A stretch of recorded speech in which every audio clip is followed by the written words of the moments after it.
వదిలి ఈరోజు 3 నదుల యొక్క సంగమం చేసి ఈరోజు అభివృద్ధి కార్యక్రమాన్ని ముందుకు తీసుకెళ్లాలని పనులు ప్రారంభించిన అధ్యక్ష. నాకు తెలిసి గోదావరి నదీ జలాలు రాబోయే 2 సంవత్సరాల లోపలనే మనము గండిపేటకు నీళ్లు తరలించుకొని వస్తాం అధ్యక్ష. ఈ రోజు ఇప్పుడు ప్రాజెక్టు ప్రిపేర్ అయింది. నెక్స్ట్ 3 months లో 31 మార్చి లోపల గండిపేట నుంచి గాంధీ సరోవర్ వరకు, హిమాయత్ సాగర్ నుంచి గాంధీ సరోవర్ వరకు 21 కిలోమీటర్లు కూడా మార్చి 31 లోపల అంచనాలు సిద్ధం చేసి టెండర్లను చేసి first phase of Musi river development front అభివృద్ధి కార్యక్రమాలను ముందుకు తీసుకెళ్లాలనుకున్నాం. ఈ ఫస్ట్ ఫేజ్కి ఏడీబీ బ్యాంకు 4100 కోట్ల రూపాయలు మనకు రుణం ఇస్తాం. ఈ ప్రాజెక్టులో విషయం ఉన్నది, ఈ ప్రాజెక్ట్ అవసరం ఉన్నది, అభివృద్ధి చేయడానికి మేము బ్యాంకు రుణాలు ఇస్తామని దీనికి సంబంధించి కేంద్ర ప్రభుత్వం కూడా మనకు అనుమతులు ఇచ్చింది. కేంద్ర ప్రభుత్వం అనుమతుల తర్వాత ఏడీబీ బ్యాంకు కూడా ముందుకు వచ్చింది. ఈ రోజు ఈ first phase detail project report దాదాపుగా నెక్స్ట్ 4-5 రోజులు సబ్మిట్ చేసినాము. వాళ్ళు కొన్ని క్లారిఫికేషన్స్ అడిగినారు. ఆ క్లారిఫికేషన్స్ నివృత్తి చేస్తే సంక్రాంతి లోపల ఫస్ట్ ఫేజ్ ఆఫ్ ప్రాజెక్టు కూడా మనకు క్లారిటీ వస్తుంది అధ్యక్ష. క్లారిటీ వచ్చిన తర్వాత ఎగ్జాక్ట్గా ఎంత జరుగుద్దో, దీని అంచనాలు ఏంది, నీళ్ళు ఏంది, ఏ విధంగా చెక్ డ్యామ్లు కడతాము, ఏ విధంగా నీళ్లు తీసుకొస్తాము. ఈరోజు ఉత్తి నీటి ప్రవాహమే కాదు అధ్యక్ష, ఈ ప్రాజెక్టు పేరు గండిపేట నుంచి గౌరెల్లి. గండిపేట దగ్గర ప్రారంభమై రామోజీ ఫిలిమ్స్ దగ్గర గౌరెల్లి ఔటర్ రింగ్ రోడ్కి కనెక్ట్ అవుతుంది అధ్యక్ష. ఇది 55 కిలోమీటర్లు అధ్యక్ష. ఈ 55 కిలోమీటర్లు కూడా ఎలివేటెడ్ కారిడార్. ఈరోజు ఔటర్ రింగ్ రోడ్డు 160 కిలోమీటర్లు ఉంది. మధ్యలో నుంచి మధ్యలోకి పోవాలంటే 80 కిలోమీటర్లు ప్రయాణం చేయాలి. కానీ అదే గండిపేట నుంచి గౌరెల్లి వరకు మీరు ఎలివేటెడ్ కారిడార్ వేస్తే 55 కిలోమీటర్లలోనే మనం ఇక్కడ నుంచి అక్కడికి ప్రయాణం చేయడానికి అవకాశం ఉంది అధ్యక్ష. నార్సింగ్ దగ్గర ఒక జంక్షను, అట్లా ప్రతి దగ్గర బాపుఘాట్ దగ్గర ఇంకొక జంక్షను, చార్మినార్ దగ్గర ఇంకొక జంక్షను, చాంద్రాయన్గూడ మన చాదర్ఘట్ దాటిన తర్వాత ఇంకొక జంక్షను, నాగోల్ దగ్గర ఇంకొక జంక్షన్, ఇట్లా ప్రతి జంక్షన్లో ట్రంపెట్స్ క్రియేట్ చేసి ఔటర్ రింగ్ రోడ్ నుంచి సిటీలోకి వచ్చే వాళ్ళు అక్కడికి వచ్చి ప్రతి సర్కిల్లో ఎక్కడానికి దిగడానికి కూడా ట్రంపెట్స్ క్రియేట్ చేయమని ఈరోజు ఎలివేటెడ్ కారిడార్స్ నిర్మించడానికి మనం అధికారులకు కన్సల్టెంట్స్కు చెప్పినాం అధ్యక్ష. ఈ ప్రాజెక్టులో భాగంగానే మిరాలం ట్యాంకులో వచ్చే నీళ్లు కూడా మిరాలం ట్యాంక్ నుంచి జవహర్లాల్ నెహ్రూ జువాలజికల్ పార్క్ నుంచి ఆ నీళ్లు వచ్చేసి మూసీలో కలుస్తాయి అధ్యక్ష. It is connected to Musi only.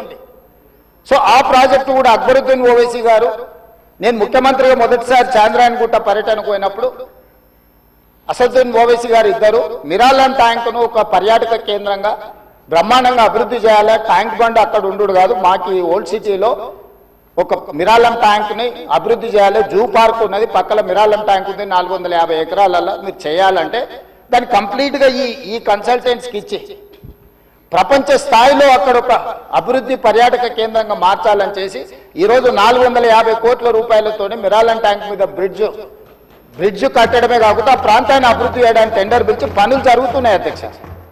రాబోయే 2 సంవత్సరాలలో ఆ ప్రాజెక్టు కూడా పూర్తి చేస్తాం అధ్యక్ష. ఓల్డ్ సిటీ అని నెగ్లెక్ట్ చేయలేదు అధ్యక్ష. నేను చెప్పిన అది ఓల్డ్ సిటీ కాదు, అది ఒరిజినల్ సిటీ. ఒరిజినల్ సిటీని రివైవ్ చేసి ప్రపంచంలోనే ఒక గొప్ప నగరంగా మా హైదరాబాద్ నగరం అని చెప్పుకునే విధంగా అభివృద్ధి చేస్తామని చెప్పి మాట ఇవ్వడం జరిగింది. దాంట్లో భాగంగానే ఈరోజు గౌలిగూడ దగ్గర వదిలేసిన మెట్రోను ఈరోజు చాంద్రాయన్గుట్ట వరకు పొడిగిస్తున్నాం అధ్యక్ష. ల్యాండ్ ఎక్వేషన్ జరుగుతుంది. అక్బరుద్దీన్ ఓవైసీ గారే మలక్పేట ఎమ్మెల్యే గారు ఇక్కడ ఉన్నారు. ఈరోజు నష్టపరిహారం అడిగినంతగా భూములు కోల్పోయే వాళ్ళకి ఇచ్చి ఈరోజు మెట్రో పనులు ప్రారంభించిన అధ్యక్ష. మిరాలం ట్యాంకును ప్రారంభించిన అధ్యక్ష. అదేవిధంగా longest flyover PV Narasimharao flyover తర్వాత 2వ లాంగెస్ట్ ఫ్లైఓవర్ మన్మోహన్ సింగ్ గారి పేరు మీద ఫ్లైఓవర్ని జూ పార్క్ దగ్గర మనం ప్రారంభించుకున్నాం అధ్యక్ష. ఓల్డ్ సిటీ నెగ్లెక్ట్ చేయలేదు అధ్యక్ష. అండర్ గ్రౌండ్ డ్రైనేజ్ చంద్రాయన్గుట్ట ప్రాంతానికి మనం నిధులు ఇచ్చినాం అధ్యక్ష. ఇవన్నీ కూడా పాత నగరాన్ని, ఇది మన తలమానికము, మన యొక్క గొప్ప గౌరవము హైదరాబాద్ నగరం అని చెప్పి ఈరోజు హైదరాబాద్ నగరం మీద ప్రత్యేకమైన దృష్టి పెట్టి ఈరోజు కార్యక్రమాలు తీసుకుంటున్నాం అధ్యక్ష. ఇక మళ్ళీ మూసీకి వస్తున్న అధ్యక్ష. ఈ మూసీని కేవలం మా మిత్రులు పాయల్ శంకర్ గారు అడిగారు, ఇది ఉత్త నీళ్ళే తీసుకొస్తారా, దీన్ని వ్యాపార కేంద్రంగా చేస్తారా? వారేమో ప్రశ్న అడిగారు. కొంతమంది ఏమో రేవంత్ రెడ్డి రియల్ ఎస్టేట్ బ్రోకర్గా మారిండు, రేవంత్ రెడ్డి రియల్ ఎస్టేట్ చేస్తాడని. అధ్యక్ష, రియల్ ఎస్టేట్ ఒక ఇండస్ట్రీని ప్రమోట్ చేసి ఇండస్ట్రీకి అవసరమైన వసతులు కల్పించడం అనేది ప్రభుత్వం యొక్క బాధ్యత. ఈ నగరం రియల్ ఎస్టేట్ విస్తరిస్తే పెట్టుబడులు వస్తాయి, పరిశ్రమలు వస్తే ఉద్యోగ ఉపాధి అవకాశాలు వస్తాయి. ఈరోజు ఎకానమీని మనం పెంచుకోవాలంటే, ఆర్థిక వ్యవస్థ బలోపేతం కావాలంటే, ఆ రోజు కూడా ఇట్లనే మాట్లాడిన డాక్టర్ వైఎస్ రాజశేఖర రెడ్డి గారు, అంతకంటే ముందు నేదురుమల్లి జనార్దన్ రెడ్డి గారు హైటెక్ సిటీకి మొట్టమొదటిసారి ఫౌండేషన్ స్టోన్ వేసినప్పుడు పి జనార్దన్ రెడ్డి గారు పట్టుబట్టి మొట్టమొదట ఫౌండేషన్ స్టోన్ హైటెక్ సిటీకి పడ్డది. పి జనార్దన్ రెడ్డి గారు ఎమ్మెల్యేగా ఉన్నప్పుడు, నేదురుమల్లి జనార్దన్ రెడ్డి ముఖ్యమంత్రి ఉన్నప్పుడు పివి నరసింహారావు గారు వచ్చి మొదట హైటెక్ సిటీకి శిలాఫలకం వేసింది వాళ్ళు. తర్వాత ఆగిపోయింది. ఆ తర్వాత చంద్రబాబు నాయుడు గారు వచ్చిన తర్వాత మళ్ళీ చంద్రబాబు నాయుడు గారు, అటల్ బిహారీ వాజ్పేయి గారు వచ్చి హైటెక్ సిటీ నిర్మాణం చేశారు. ఆ రోజు కూడా ఇదే ఆరోపణలు చేశారు అధ్యక్ష. ప్రభుత్వం రియల్ ఎస్టేట్ వ్యాపారం చేస్తుందా? ప్రభుత్వానికి ఏం పని ఉంది అని.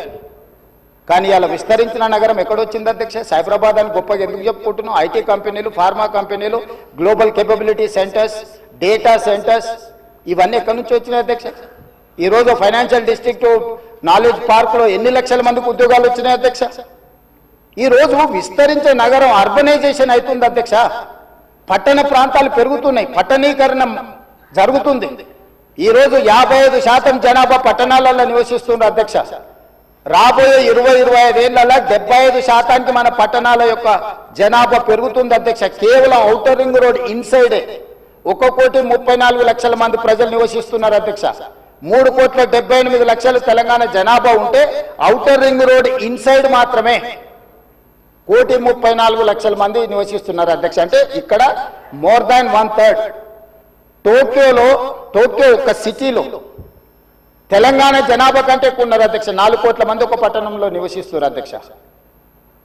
ఈరోజు ప్రపంచం అంతా పట్టణాల వైపు వేగంగా విస్తరణ జరుగుతుంది. దానికి తగ్గట్టుగా మనం నగరాలను అభివృద్ధి చేసుకోవాలి. అందులో భాగంగానే ఈరోజు వికసిత్ భారత్ ప్రణాళిక ఏంది? ఈరోజు అందుకోసమే